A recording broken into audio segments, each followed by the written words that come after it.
What's up, everybody? Welcome back to Actually Podcast. In this episode, I had the great privilege of sharing in dialogue with my friend Jesse Neal, a fellow member and guitarist from American Dharma. And you can hear our song Bayou playing in the background right now. Stay tuned at the end of the episode for another little clip of this song. And I hope you enjoy the show. Breathe out yourself. Breathe in sunshine, call it out. Its name is why. Breathe it out of your soul. Breathe it out into life.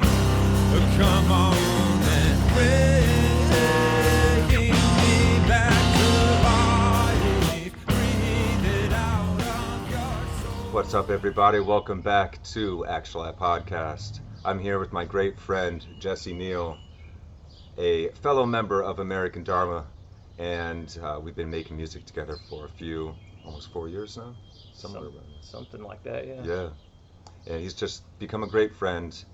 He actually just came back from a retreat at a Zen center that he's a part of, and we're going to talk about that and whatever else comes up.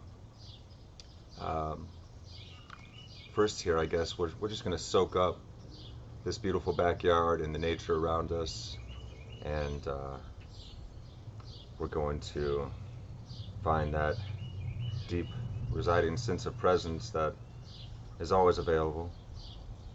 So if y'all would like to join us, you can feel free to skip on to the next part if you like to get straight to the discussion. So we'll just take a couple minutes here to ground ourselves in stillness.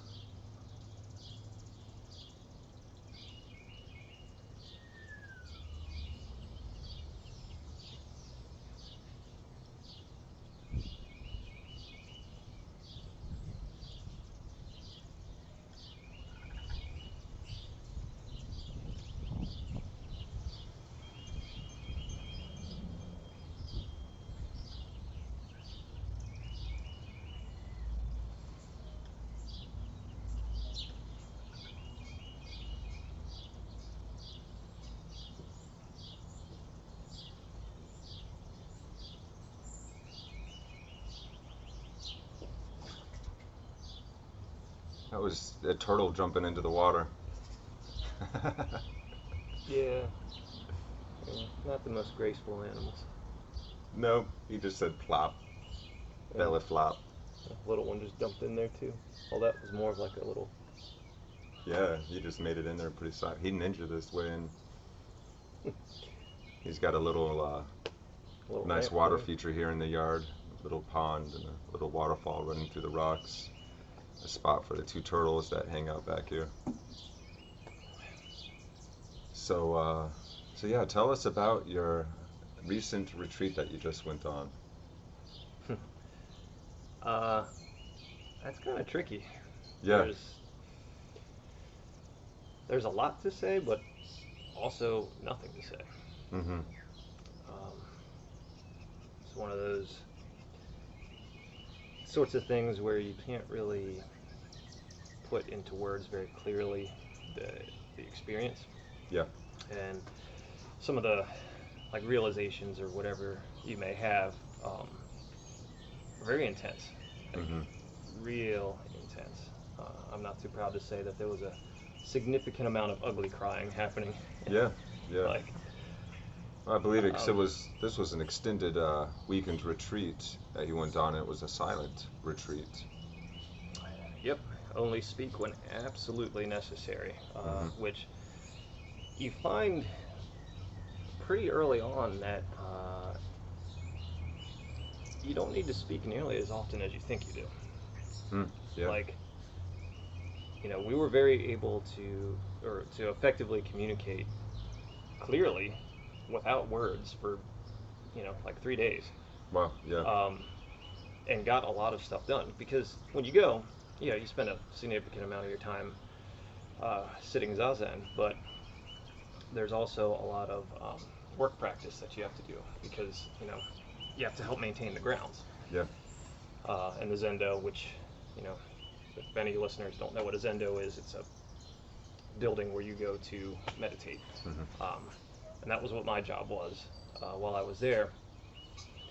And everybody had a task, and it was kind of each person's set of duties were explained with little to no words. It was a lot of like gesturing and kind of, you know, you kind of picked it up from context, really, like, and you're just able to get everything done that needed to be done. It was really quite a cool thing, and you know, you're very, of course, you're doing this stuff because it needs to be done, but also to practice mindfulness, like being very aware of what's going on, not only between your ears while you're doing it, but all around you. Yeah. And that's in itself is a pretty powerful experience to, you know, be scrubbing the floor with your hands and have the realization, or, you know, the question, you know, who is it that's doing this scrubbing? Like, where's the separation between the person doing the work and, you know, doing the scrubbing and the floor that's being scrubbed? It's just like, you start to get into some kind of trippy territory with that stuff. Yeah. And eventually, you know, it becomes where there is no division between any of that stuff. It's just one movement of everything. But, you know, to back up, there's a lot of stuff that happens on these retreats, and to anyone who has never gone on one, I would definitely say it's worth doing. It's one of those things that anyone can do, but not everyone can do it. Yeah. Like, because, you know, think about it, you're just sitting on your ass for 3 days. Like, that doesn't seem that difficult. Sitting is not a hard thing to do in and of itself. But when you sit down with the intention of just sitting, it's incredibly difficult. With no distractions to get yourself away from your mind. Yeah, get yourself away from like your you've thoughts. got nowhere else to go but right there. Yeah. And that is where it becomes very difficult. Yeah. Yeah. So, I mean, it's hard, but it's not hard. You know what I mean? Yeah. It's equal parts physical and mental. Excuse me. And one thing I do want to say to anybody who might have an interest in going into one of these things is 3 really important things. That's all centered around food. Learn how to use chopsticks. Oh, wow. Yeah. If you don't know how to do that and you can't get good at it, learn how to eat fast. And if you can't learn how to eat fast, learn how to not eat very much. Wow. Yeah. Because mealtime it's quick, and it's silent, and it's done, you know, in a traditional way with chopsticks. Like, you ever tried to eat soup with chopsticks? It's ridiculous. Or oatmeal. Oh, Like, wow. Yeah, yeah. that's tricky. It was tricky. And so it was like, you know what? I don't eat fast, and I'm not good with these, so I'm just going to take small portions, because I don't have a lot of time to sit here and pick, you know, try to get it down. But, you know, that's a cool thing in itself. You, there's like this whole chant that, well, I guess it's a chant, but it's like, you know, in Christianity, you know, the tradition is to say grace before you eat your meal, and it's along those lines. Basically giving thanks to everything that contributed to that meal. Not only the people that cooked it, but like the further reaching extension of that is the people who grew the food in the first place, the people who got it from wherever it was grown to the grocery store, the people who stocked it in the grocery store. Like, it's this really long stuff that you normally don't think about when you sit down to eat. Like, how many different circumstances had to be met for you to have a bowl of rice with some vegetables on it. Right. I like that.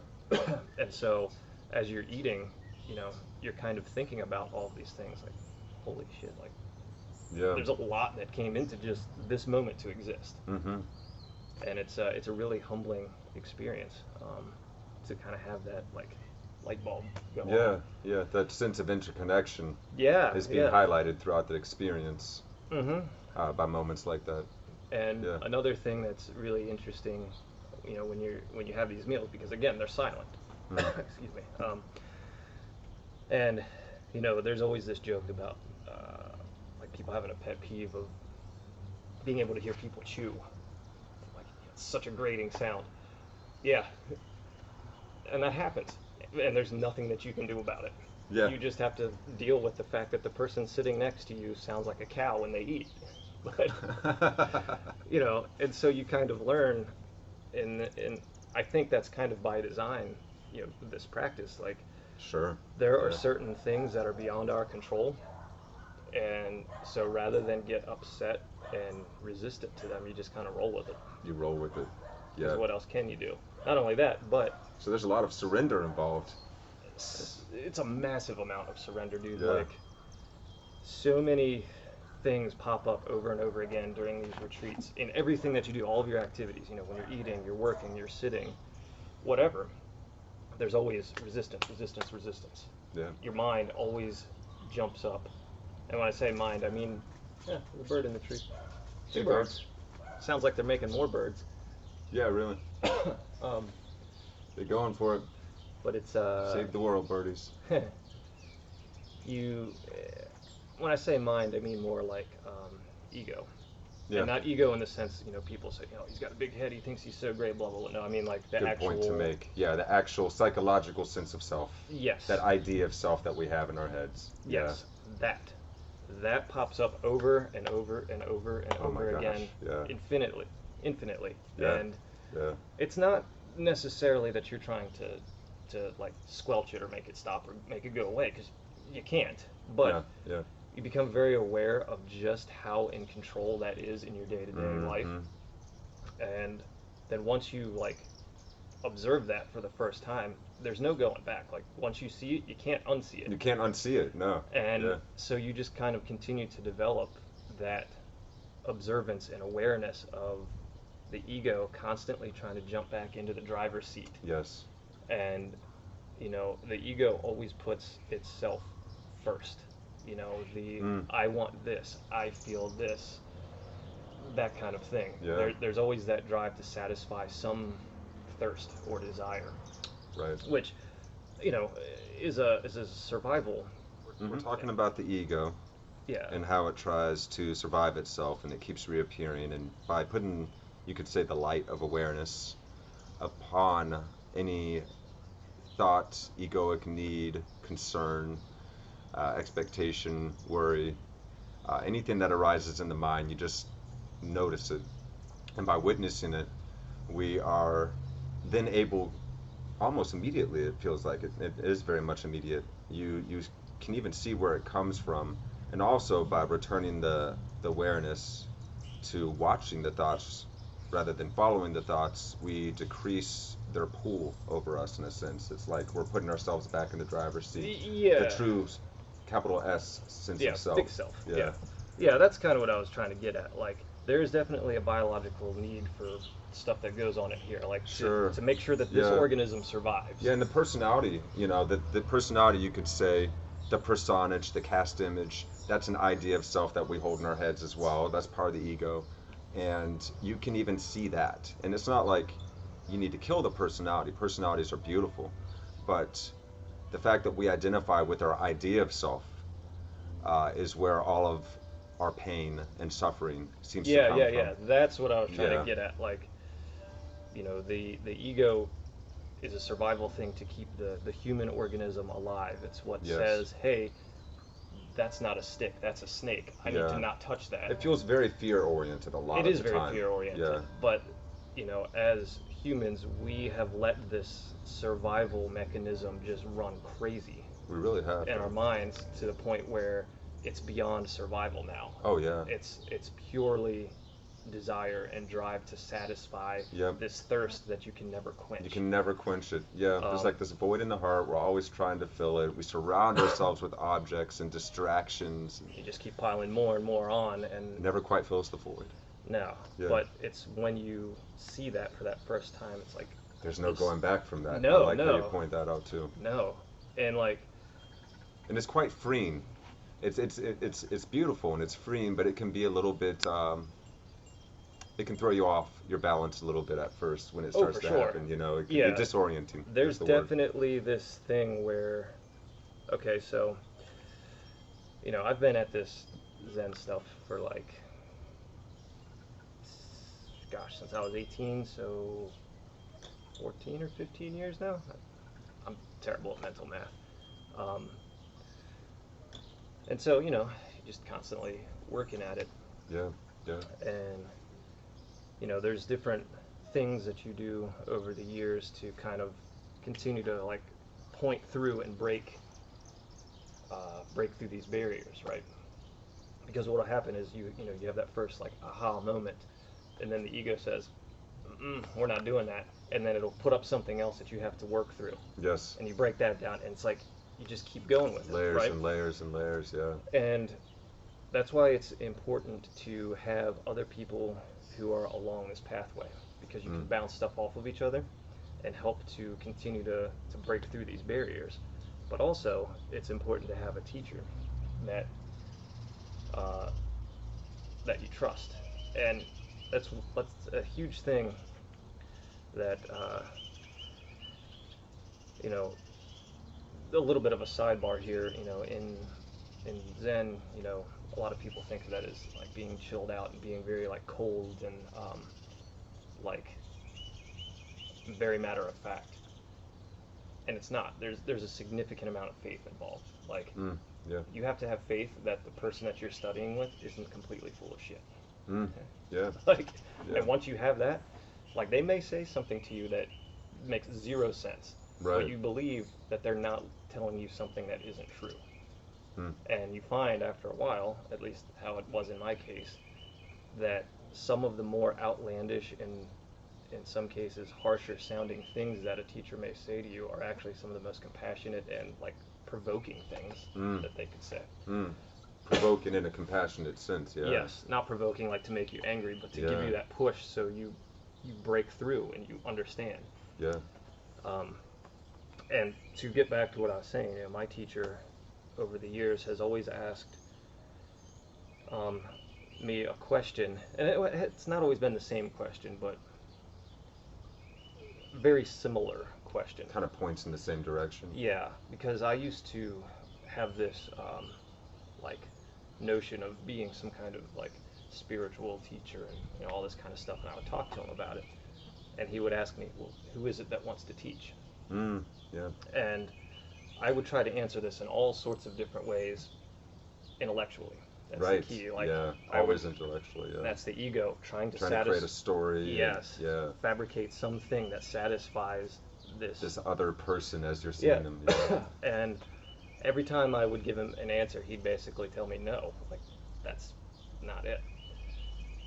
And I remember one day, and this wasn't too long ago, we were talking, me and my teacher, and he was like, what is it? And I'm like, what do you mean, what is it? Like, what it is, what's going on? Like, and What he it just, is. yeah, he just looked at me, he's like,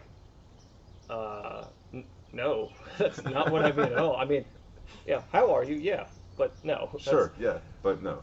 And I was like, oh, you mean like that thing that you always ask me, who are you? And he's like, yeah, if that is a question that makes more sense to you, yes, that's what I'm asking.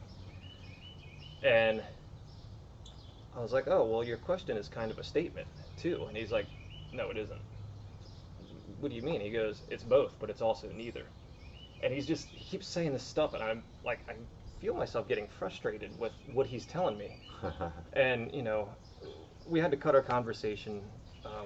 It was dragging on, and we had stuff to do. That seems like a popular Zen trick with the teachers, is that they're going to provoke a part of your ego, let it rise up so that you can see it, and they're going to keep doing that service for you. Yeah, yeah, and that's exactly what it is. Very creative ways of doing it. That's exactly what it is, because later that day, I kept thinking about that conversation and that question over and over again. Who am I? Who am I? And, well, you've been in the house, and you know, like that little carpets that are on the stairs that go up to the jam room. Well, we have a lot of cats, and so of course those carpets get full of cat hair. And we have this little brush, my wife and I. It's metal. It's got a little wooden handle and all these like little brass teeth. And we use that to kind of like rake the carpets, and it pulls out all the hairs and the fibers and stuff. It's much better than the vacuum. And I'm doing that because it needed to be done. And I become keenly aware of the sound of the brush as it's like scraping the carpet, and the vibration in my hand, and all these sensations, and at the same time thinking of this conversation and noticing the rising frustration. All of these things happening at once, and it's like, who is it that's feeling all of this right now? And then all at once I just started laughing. Like I was filled with this like feeling of joy and relief all at the same time, and for the rest of the day I was just like, I felt really light. Because I don't know how to put it into words, but in that moment I kind of saw like what it is. What is it? What it is, yeah. What it is. Yeah. I saw it. Yeah.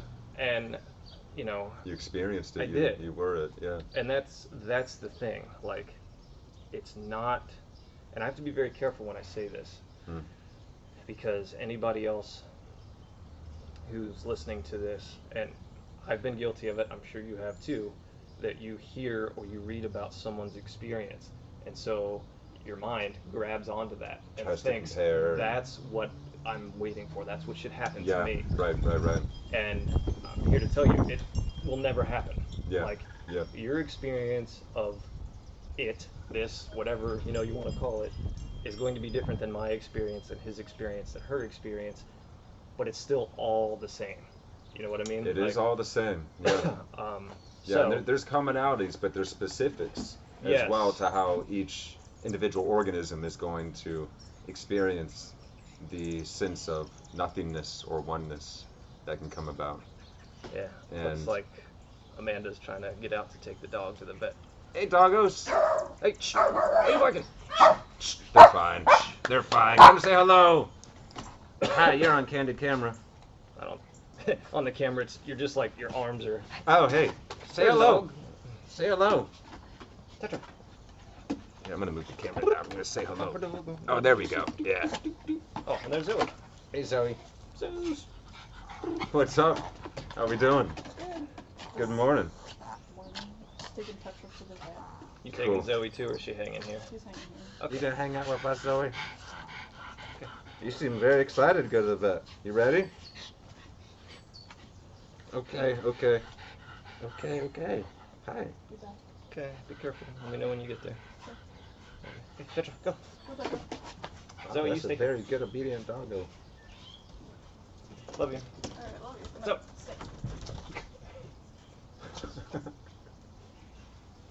Stay. Zoe. Okay. Hey. She's like, I want to go with my sister. Oh, where'd they go? Hey. But yeah, it's like, everybody's experience is different, but it all points to the same thing. Yeah. Like, everybody's experience of flipping on the light switch and seeing the light turn on is going to be totally different, but they all see the same light. Yes. There you go. Beautiful. And that, and this is like one of those things that it's not like a one and done thing, right? Like we said earlier, once you see it, you can't come back. Like you've seen it, but you will continue to see it over and over again. Over and over. Yeah. And you just have It's to always different and it's always the same. Yes. It's always a new flavor of the sameness. Yeah. And this is really important to take note of, because when you first start hearing about self-realization practices, meditation, enlightenment, all of that, you can get the impression that what Buddhists, for instance, are talking about is something that you can get to one day and then you're done. But there really is no cap to enlightenment. It's an ongoing process. Yeah, enlightenment, I put that in quotes, as it's, often marketed toward us. It's not real. Yeah. Yeah. That's just an idea. It doesn't exist. And even your own ideas of what that is, just an idea. They can never be the thing. They all point to it, but they're not, well, they kind of are the thing. They're a piece of it. Even your own confusion about it is still part of It is, yeah. whether you realize it or not. It's like Lao Tzu said, the eternal Tao is the Tao is not the eternal Tao. It's always this paradox. It is a paradox, but it's that that non-dual thinking that like allows you to see, and we use the word see because it's what makes the most sense Mm-hmm. for the limitations of our language, but it's beyond that. It's beyond Yeah. seeing. It Yeah. just is, right? Yeah. And to get back to the retreat, you know, you wake up at 4 in the morning to this brass bell that is rung very loudly and obnoxiously. Really? And it's, you know, you got to get up. And it's not like, you know, these days on your cell phone where you've got your alarm and it's like right at your bedside and you just turn it off. Like, no, there's a dude walking through the house ringing this bell. And it's like, God, I got to get up at 4 in the morning to go and sit for hours and hours on end. And so, you know, you get up and you go sit, and then you go for a nice walk out in nature. And at Endless Mountain, which is where I went. In the old days, we used to walk out along the roadway in front of the place. But that's not really safe because there's a lot of trucks that go through there. So in the grounds, it's like 18 acres. So there's this big meadow, and there's a like walkway mowed through there with a tractor to walk on. And so, you know, you're out there in the morning and you see all the like the mist on the valley and the dewdrops and everything, and the spider webs like looking like a big string of pearls hanging in the trees and stuff. Cool. And you're just, you know, you kind of, there's a lot to that, right? Like there's that presence, you know. Mm-hmm. There's this feeling of unity with nature and everything around you, but also in this place in particular, you're kind of in the woods, so you're breathing deeply of a very oxygen-rich environment. So biologically, there's something going on too. Mm-hmm. And that's a thing that I want to pause on for a moment, that we are not taught how to breathe properly. Mm-mm. Like, most of us just kind of take for granted that oxygen comes in, carbon dioxide goes out, Yeah. and you breathe basically just enough to sustain your body. Yeah. Yeah. But there's something that happens when you get a lot of oxygen flowing through there. Mm. You know, your blood, I'm not a doctor, I can't explain it, but it's something that I can feel, and anybody else who has done this, you know, Yeah. feel it too. Like Yeah. there is, you and I have talked about that before, akin to like the Wim Hof Mm-hmm. thing. Like there is something about getting Good, lots of- clean, fresh oxygen. Yeah. And breathing nice and deep. Yeah, because when we're kids, and you notice this with babies and doggies and kitty cats, they breathe in their stomach Mhm. very naturally. And as we grow into life, we oftentimes end up It's breathing in up in here. our chests, and our shoulders a little hunched up. So it is a very helpful thing to learn the breathing practice that allows you to center that breath in the stomach.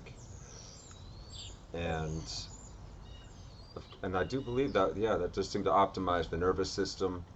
It, Oh, it does, it for it sure. oxygenates the brain, and it brightens and clarifies the world. Yeah, your vision, I don't want to say it becomes sharper, but kind It of. can, yeah, Like, yeah, it can. It can take on a little bit more vibrance, a little bit more color. yeah. And then that paired with these, you know, light bulb moments, like you start to notice the smallest things, and they're the biggest miracles. Mm-hmm. Yes. Like just now, that bird that flew overhead, Yes. you know, and that little that it did, like. And now I hear it everywhere. Yeah. Yeah, yeah. You know, how do you explain that feeling of this? And for anybody who's not watching the video, I just made this big like swirly motion with my arms to try to illustrate, you know, everything. You know, how do you put that into words? Right. Yeah. And so, you know, when I said earlier that there's a lot to say about a retreat, but also there's nothing to say. Mm-hmm. That's what I'm talking about. You can't put it into words. It cannot be So- put into words. You just, you just do it, right? Yes. And that's a side story. So, during one of the days on the retreat, you know, I'm sitting there, And my teacher, his thing that he tells all of us is have your thing, like your one practice that you do to bring you back right here. Some people it's counting their breath. Some people it's reciting, a sutra over and over again to themselves in their head. Hmm. My thing was the question that he's asked me for years. Who are you? Mm. Who are you, right? And a funny thing that happened is, doing my thing, right? And I feel my mind start to wander. And I had this moment where I saw who I was. And I'm going to try to explain this in a way that makes sense. And I promise I'll get to the funny part. Okay. Well, it's funny to me. Maybe other people might be like, that's dumb. But I realized at that particular moment who I was the culmination of everything that led to that very Yes. single point in history. Yes. I was this physical body.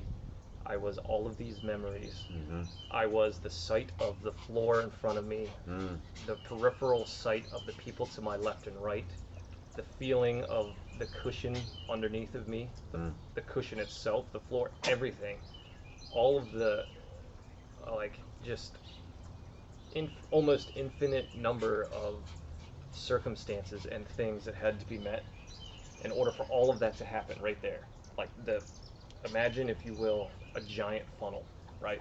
And it all comes down to, or actually a triangle would be better. Yeah. A giant upside down triangle. All this huge stuff comes down to a single point at the bottom. Mm-hmm. And it was like, okay, that's what I am. Now what?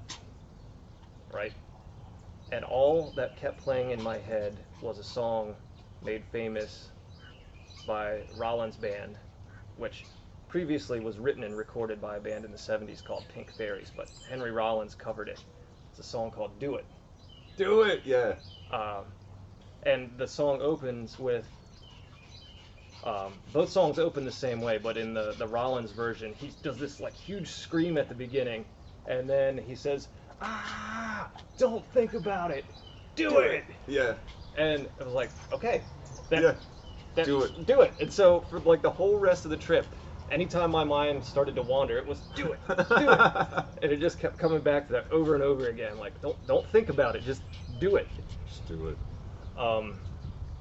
And I feel like that's really applicable to everything, right? Yeah.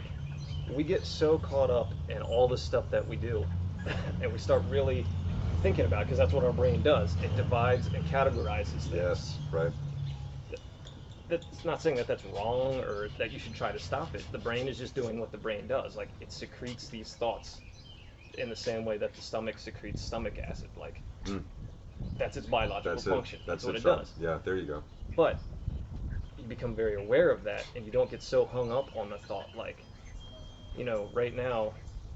Yeah, no longer a slave to the thoughts. Yeah, just do it. Whatever it is that you're doing, do that pointedly. Mm-hmm. Don't put a whole lot of thought into I'm washing the dishes. Yeah. Just wash the dishes. Yeah, let yourself go into the moment. Be the moment. Yeah, just be whatever it is that you're doing. Yeah. Yeah, and there's no there's no mental exercise that needs to go into doing anything, too. Mm-mm. It's funny when you notice that. Yeah. And you can just watch your body do the thing. Yeah, and then, it's kind of cyclical, because, you're watching it, right? But then who is it that's watching? Who is? I was going to ask that question. So when you saw the funneling down into the conglomerations, the jumble of ideas and conceptions and experiences that comes down to you in this moment, seeing the ground, feeling the world around you. Yeah. And then there's that. You can always take it a step back to where it's who was seeing that, and that thing is it's empty. It's nothing. It's just pure awareness. Yeah, and that's the closest word we have for it. Yeah. I mean, there's different other. You could say consciousness. Yeah, consciousness, Here-ness, beingness. Yeah. God, some people would God, say. people could say, yeah. The and all, the source, the one. Yeah, right. And that's something I want to bring up too. The thought of emptiness. Mm-hmm. A lot of people think that any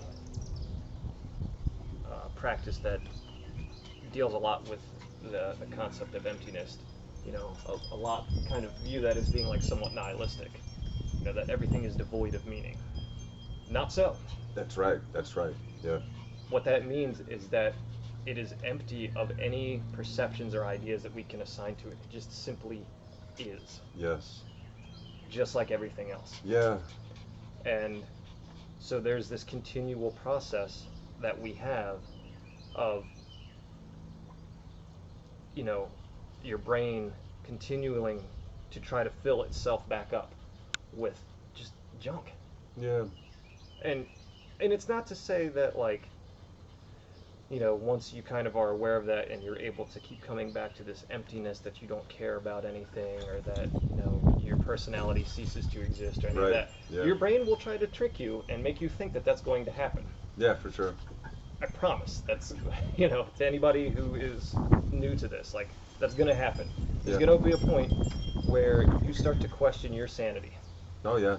and you start to really, there's like just this immense amount of fear that starts to bubble up. Yes. Yes. It's huge. Like, the ego comes to grips with the fact that it's not in control anymore, Yes. and it starts pulling out all the stops to get get back, and, in control. Yeah. just keep going. Yeah. Just go. let that be. Notice that too. Don't feed it, Yeah. but notice it. Right? Yeah. Because when you come out on the other side, everything that you experience is so much deeper. Like, Yes. the care that you have for people, you can't put it into words anymore. Yeah. Yeah. When we allow ourselves to be empty of all of our ideas, it's almost like then you experience the fullness of life as it is. Yeah, empty Yeah. of any of your preconceived notions or perceptions or anything you ascribe to this or that. Mm-hmm. You know, there's this underlying warmth and beauty to everything that, Mm. and even that, you know, is still, Those are still Just an descriptive idea. words, but that's the way it can strike you sometimes. yeah, you know, and Very much a home feeling. Too. there's, yes, it does feel like every step is home. Yes. And it's this weird thing. Super familiar. Yeah. Yeah. Like taking a deep breath in and then noticing the wind going through the trees, and all of a sudden it's this super familiar feeling that you forgot about. Yeah, it's kind of like, think of like one of the happiest times from your childhood, Mhm. where you weren't concerned about anything except what was going on right then and Then there, you're and just it was like the biggest feeling in the enjoying the world. moment. Yeah, Yeah. it's that, Yeah. and we carry it with us. It's been there all along. Oh yeah, yeah. We just- watch movies and stuff to try and evoke it, too. Yeah. Like the sense of wonder, the sense of awe, Mm-hmm. and because we want to transcend ourselves and But get beyond our mind and but the trick is, you connect know, with something deeper. But it's already here. it's already there. We've It's already- just spent years and years piling stuff on top of it. Yeah, yeah. And that's a thing that I realized too up there. You know, a lot of people will go on these things, these retreats, or they'll engage in this practice thinking that there's something to gain. Yeah, yeah. And in the Heart Sutra, it says there no attainment. Indeed, there is nothing to attain. Mm. That's true. There is nothing to attain. There's also nothing to lose. Yeah. Right? So any Yes. idea that you have of gaining something from this is just seeing what was already there. And Mhm. any feeling you have of losing something is realizing that it never existed in the first place. Mm. Right? Like, and I've had some demons that I've carried around over the years. And while I was sitting there one afternoon, that realization came to me. All this stuff that I'd been carrying around that was really bogging me down, I just realized that's not real. Like, that is my Impression, my small ideas. mind Yeah. continually putting that out there, like, this is you did Yeah, this. yeah. These are Continually things- revisiting this. Yes, to build itself back up. And it's like, I'm not that person. I'm not those actions. That's not right here. This pointed moment, none of that is here. Right. And then it was like, blew my mind, dude. Like, holy shit. Like, I just felt the most at peace I felt, and I can't remember when. And I started Nice. crying a lot. Nice. But, Oh, wow. Yeah. but, you know, I'm sitting there in a room upright quietly with a bunch of other people around me, so I can't completely come unglued and ugly cry and just because it's like disrespectful to the people around me that who themselves are struggling to hold it together. Yeah. So I just sat there quietly with these tears like coming down my face, but also feeling really happy in the moment. Like Yes. I don't know how to put it into words. Yeah. This is a remarkable, beautiful feeling. Yeah. And like you said, it was there all along. It just Yeah, and there's like the throes of ego, and the it's almost like when you're crying for someone that passed. You know, you're letting go, in a sense, but with full love. Um, you're letting the ego let go of the need for that thing to be there anymore, that person, that idea, the ego.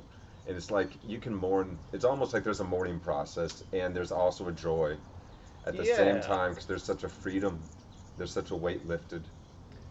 I never thought about it like that, but That's how it yeah, struck me one time, because it happens It is kinda over like time, and it's. that. It is I've kinda had the like morning that. version of it. I've had the blissful, free experience, and sometimes it's very much both at the same time. Yeah, it kind of was. And It's like a crying of relief too. It's like, oh, you've It's been. like It's cathartic. like you're feeling for yourself too. Like, oh, you've been carrying this weight of this belief and this ego for all this time, and it's okay. You didn't have to do that. Yeah, it's like And when that you idea of Chris, or that idea of Jesse that we have in our heads, it's like yeah, letting that it's go. kind of like, if you've ever had one of those moments where you've gone through something really hard and you just broke down to like a close friend and they gave you a big hug and they're like, Mm. it's okay. Yeah, It's kind of like that. yeah, But way more intense. way more though. Like Yeah, it's it I don't have the words to put to explain the intensity. yeah, It's just like pure emotion, devoid of any, and maybe that's why I don't have any words because there are none. I remember when you wrote that to me, and you were like, it was pure. Whatever. It was pure emotion devoid of content. Yeah, In a it sense. was It just was this like with itness. Yes, yeah, yeah. Very strong.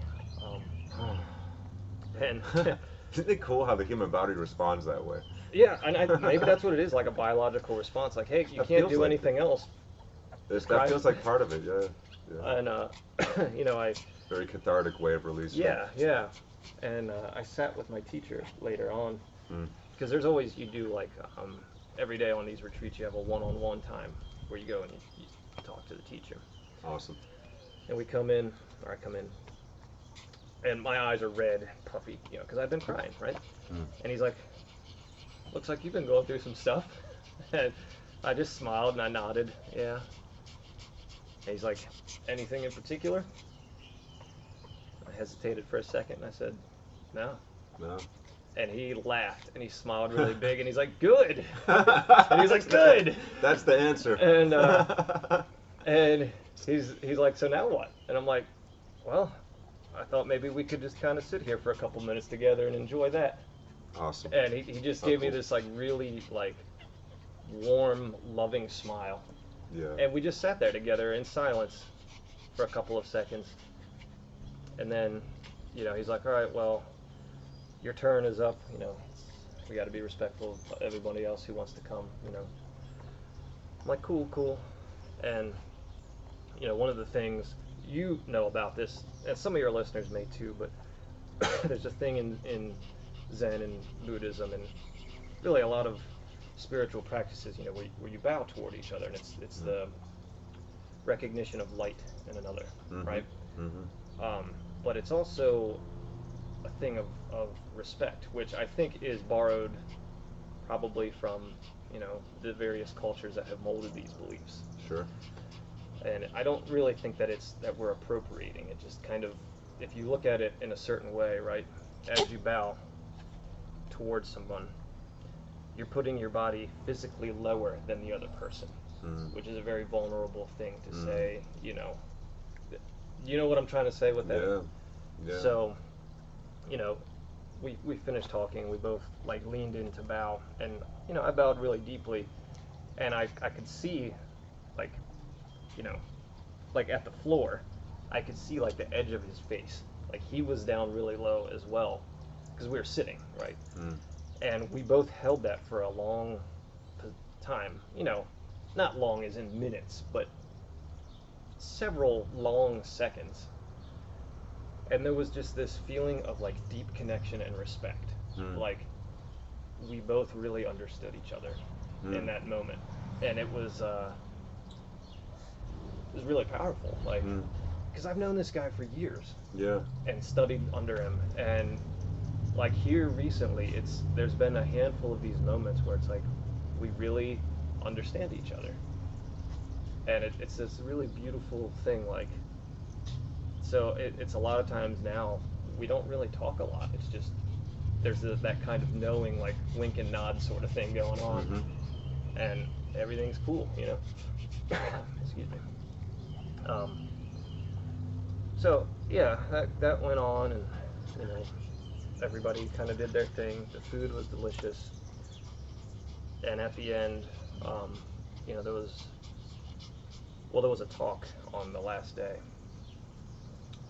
Our teacher came and he sat in the front, and when you're in the Zendo, you walk in the door, and to your left and to your right is rows of these cushions to sit on. There's one on the left and one on the right. And our teacher, he positioned himself in the front, in the middle, so that he was like looking down the line at both. And he's talking, and I can't even remember what he was talking about exactly. But I remember at this one particular moment, he said, you know, keep waking up and seeing what it is that you really are. Yes. And as soon as he said that, it was instantly tears. Like, Again, yeah. yeah, just Oh, that's this right. really intense wave. And birds up there. I saw it again, you know. It's like an ever-deepening realization. Yeah, and it came back to, well, what are you gonna do? Do it, right?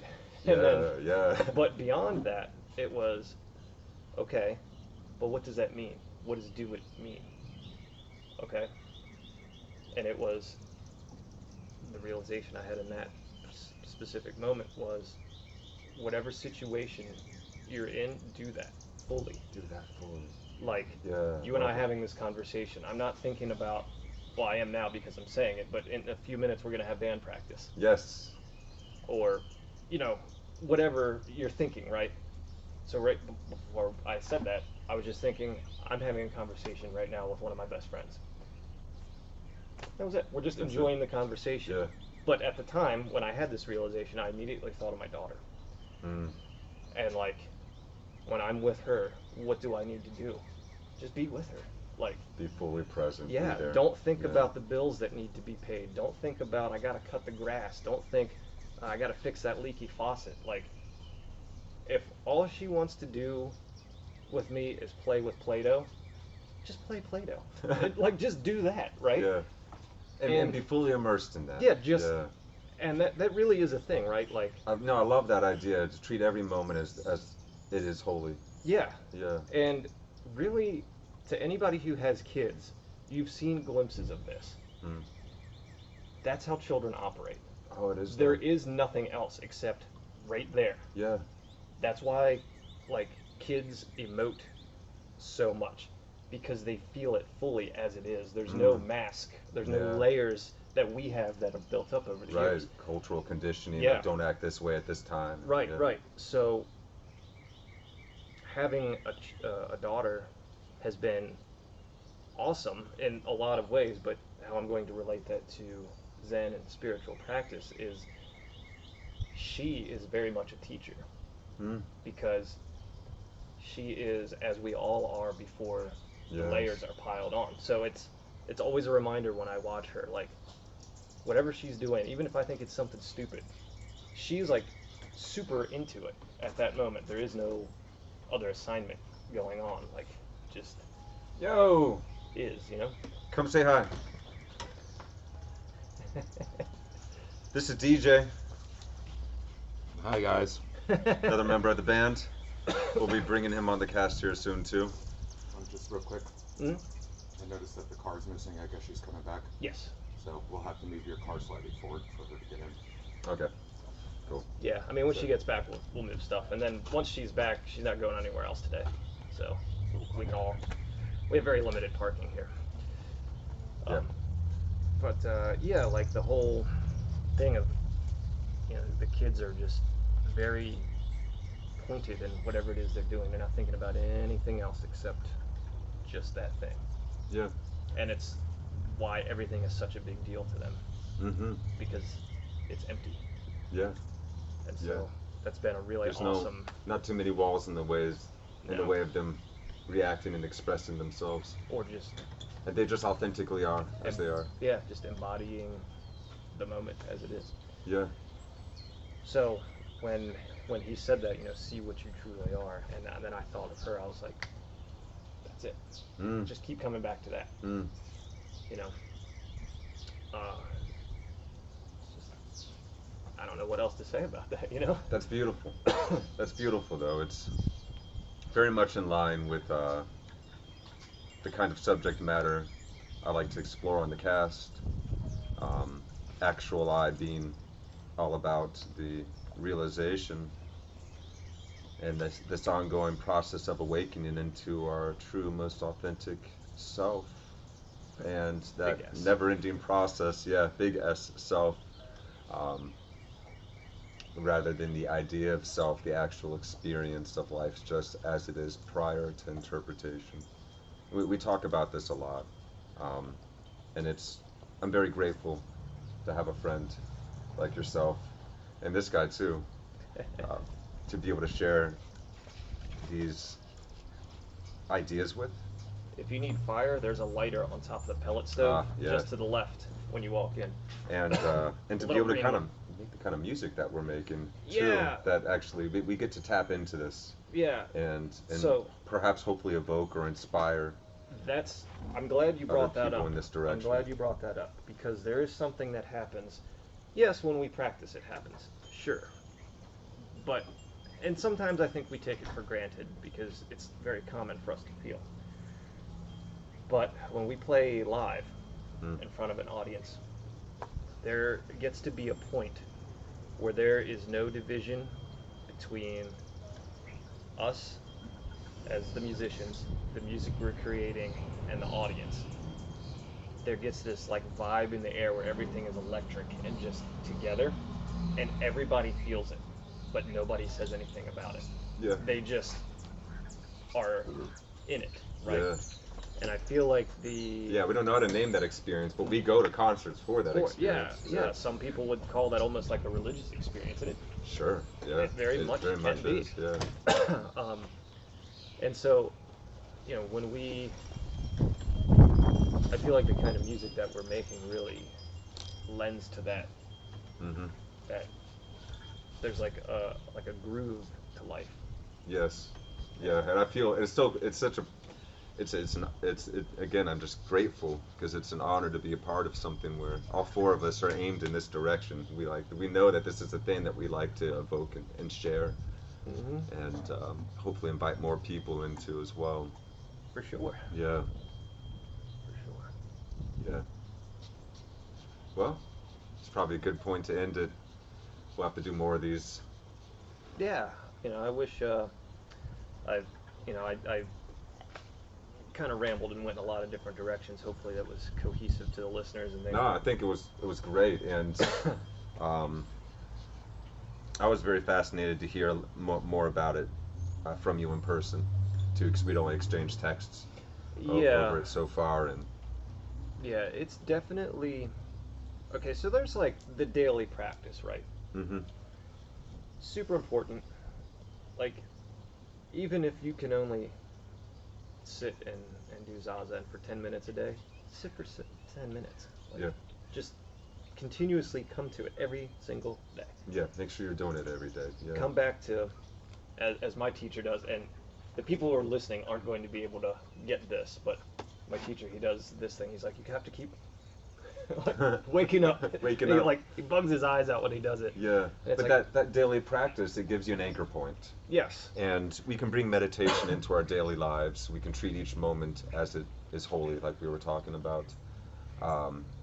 by endeavoring, making sure that we are doing this practice every day. So you start your morning with a meditation, and then it's much easier to surrender oneself to the moment um, and other points of the day. Yeah, and Yeah. like, I don't, we're using the word mindfulness, and I don't want to do the mindfulness, TM, like that is marketed these days. It's not that. Right. Like, so often this sort of practice is marketed toward people as being like, you get all these benefits from it, and blah, blah, blah. Mm-hmm. No. Like, Yeah. there was a teacher, I forget his name, it just slips my tongue, but he was famous for saying that Zazen is good for nothing. Yeah. There's nothing to gain from it, as Yeah. we talked about earlier. But that's not to say that there aren't a lot of things that happen as like kind of As a side result, effects, yeah. Yeah. So it's important to do this stuff every day. But these retreats, there's no words for it. Like, if you have the opportunity to do it, Yeah. do it. Yeah. Because Like- you can't get away from yourself. No. You're there. No. You're stuck sitting And- for extended periods of time. And there comes, it happens every time I go to one of these. It happens where it's like, Jesus Christ, I just want to get up and run out of this room. But you can't, because there's something in us that does not want to be a piece of crap toward the other people in the room. Ah, And that's so good. you just resolve to sitting there and Yeah. dealing with whatever comes up out of respect for everybody else Nice. around you. And that, like, That's expounds helpful. later in life. Once you leave the Zendo, that thing, You that, realize, yeah, that I'm a part of something. with all of these Right. beings And all the time. I had a conversation with my wife Amanda earlier today. We were talking about a friend of hers that's going through some trouble, and just trying to think of how to help her and stuff like this. I don't want to get too far into the weeds of that, but I said there comes a point where you realize that everybody else in the world that you come across is struggling just as hard, if not harder, than you to hold it all together. Yeah, yeah. So why would you want to project your crap onto them? Oh, yeah. Yeah. And that's that same feeling that I was talking about. It's like, I want to get up and run out of this room, but I can't because of these people. I Yeah. can't disrupt them Yeah. because they're going through the same thing I am. Mm. And that's one of the key things in Zen. Zoe, you knocked the microphone over. Get down.